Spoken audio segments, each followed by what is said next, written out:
Hi, everybody, and welcome to this episode of The Messy Middle. My name's Jackie Handy, I'm Helen Joy. and together we are doing this short series of videos, just really helping those of you who may be a new manager, an aspiring manager, or somehow feeling stuck in that messy middle of middle management. And today we're actually pre-recording this. We've been doing lives, but today's a pre-record because of our busy work schedules. But no less value, 10 minutes of no fluff gold. So let's get started. Today we are talking about feedback. Oh, I know, it makes us shudder, doesn't it? Even just at the thought sometimes. And I want to start by giving, I guess, my first thought in relation to that. And that is that feedback, it really does make us shudder. It can feel super, super scary to give feedback. But here's the thing, really, we're scared because we don't know how to give feedback well. And today, between us, we're going to be sharing a few tips on how to do that. So I leave that as my first point. Don't be scared of feedback. Instead, learn how to give it well for maximum impact. Helen, I'm going to move over to you now. Where do you want to start today? So, following right on from that as well, I think it is that we can get afraid of it. And one way to get over some of that fear is to actually start from a place of curiosity. So, there will be something that you want to give feedback on, there's something might have happened. But if you start rather than going straight in with this is my opinion or this is what I want to say, actually start from curiosity. Start by asking, how did that go for you? Let's have a chat about that meeting. Let's have a chat about how things are going on your project. Because what's amazing is when you get somebody else's feedback, it's amazing how often they touch on the thing you want to start with anyway. Yeah, so true. Begin from a place of curiosity. Yeah, absolutely. It leads me nicely to my next point, and that is remember, folks, we all need and want feedback. We may not need and want terribly delivered feedback, but whether it's about something that's going to help us continue doing the right kind of things to keep us on track, or whether it's getting us back on track if we've fallen off the path, whether that's correcting behavior or indeed just doing things differently or better, quote unquote.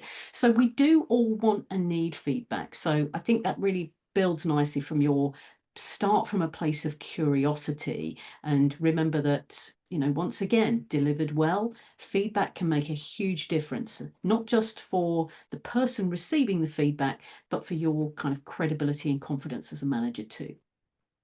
Yeah, absolutely. And to build on that, the more specific the feedback that we're giving is, the more value that has for that individual. Because if you're talking about a specific behavior or a specific incident, then it's really, really important to make sure that you focus on that behavior.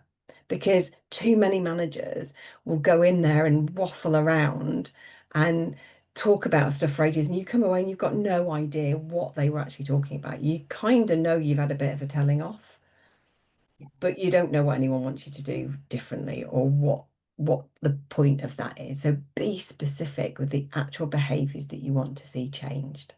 Yeah, totally. And it's like that whole, oh, great job, isn't it? It's like, well, what was a great job, yeah, totally being specific on it, because feedback shouldn't always, well, it should never really feel like a telling off, should it? We're not there to berate our teams. And so to be specific, I think is a really great tip for people to take away. And I think as well, I'm speaking quite generically today about feedback, as you can probably tell. And I would leave you with my final message to say, as a manager, feedback should become part of your portfolio DNA, if you like. So it becomes a skill that you continue to work on, continue to develop, because feedback should always be balanced. I've just said there about should never feel like a telling off. You know, you want to be thinking about, am I giving as much specific feedback for things that are going well that I'd like to see continue from that person, as well as the things that perhaps need to change or improve or move direction with people. So having that sort of feedback loop and that balance of feedback is so very important. Make it part of your DNA, folks. It's a massive, massive, of massive value to you as a manager and for your team members. Yeah, it's so true, isn't it? I One of my favorite books that I ever read when I first got into this field was The 1 Minute Manager. Right. And it's that whole sense of catch people doing things right. So to make that sense of that culture where people get so used to getting feedback on what they've done that when Hmm. it's things they need to improve, they don't see it as a negative. And I think that is so, so important that we miss so often. And so many new managers miss out on that bit. And to add on to that as well, it's for me, it's very much about focusing on the impact of the behavior. So if, for example, sometimes you might want someone to speak up more in meetings because they've got great ideas, that they've got great things, but they're just a bit scared to share them. Um, Being able to say to them, by you not sharing your ideas in that meeting, actually that project might take longer now. Or by you not sharing your ideas in that meeting, actually we went off at a tangent and ended up spending far too long talking about something that we didn't really need to focus on. So really talking about, we're talking about the specifics, we're talking about the good and the not so good, but we're also talking about the impact of what those behaviors are having on themselves or the people around them or projects or just the whole working environment as well. Yeah, again, I'm sort of reminded on, you're, I know they say you're attacking the behavior and not the person. And I don't really like the term attacking anyway, but I think the synergy there, it resonates, doesn't it? It's like, thinking about the impact the person's having rather than necessarily, I don't know, just attacking the behavior in itself. So I think that's a really nice reframe to also instill a bit more confidence in the other person as well through that exercise, right? Yeah, Yeah. absolutely. Because I think it's that we go in sometimes and we focus on we think they what they meant to do. And actually, how do we know that? And if we haven't started with that curiosity, we're going in there with assumptions. And I think we've just got to step away from that and go, right, this is what happened. This is what happened. This is what it meant.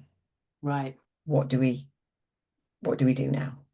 Totally. And again, I think if you're getting into the habit of delivering feedback with your team, and I think having that on a loop, super quick, but having that so that feedback can be delivered downline, upline, peer to peer, but having feedback again as part of that DNA of your team, people get used to it. People become accustomed to it. People start asking for it more as well because of the want and need that we all have for feedback. So, some tips there for everybody who is either an aspiring manager or indeed feeling a bit stuck in the messy middle when it comes to delivering feedback. Helen, we've got just about a minute and a half to wrap this up. I think it's been another really fruitful conversation. And I would say to people watching, we're not live today, but we, of course, have recorded this live, but we are not live coming to you. But tell us, does this stuff resonate with you? What are the things that you fear about feedback that perhaps we haven't covered? Or do you have any top tips for delivering feedback you'd like to add? Let us know and share this with people in your network that you think could benefit from hearing it. And of course, if you want to get in touch with us, we are both here on LinkedIn, I believe. Helen, is there anywhere else people could find you, or is this the better place for The you? easiest place to find me is LinkedIn. Beautiful. Okay. And, Helen and myself, we've both been working in leadership development for far too many years, it could be said. And so we do know what we're talking about. And this is why this short series, No Fluff Gold, is here for you. And next time we'll be back with another installment, focusing on another topic. Can't remember what it is off the top of my head, but that's just an age thing. But it will be great. In the meantime, if you want to get in touch, please do. You'll find me here on LinkedIn as well. But that is it, my friends. Another recording of The Messy Middle in the bag. Thank you, Helen, and we'll see you all next time. Bye.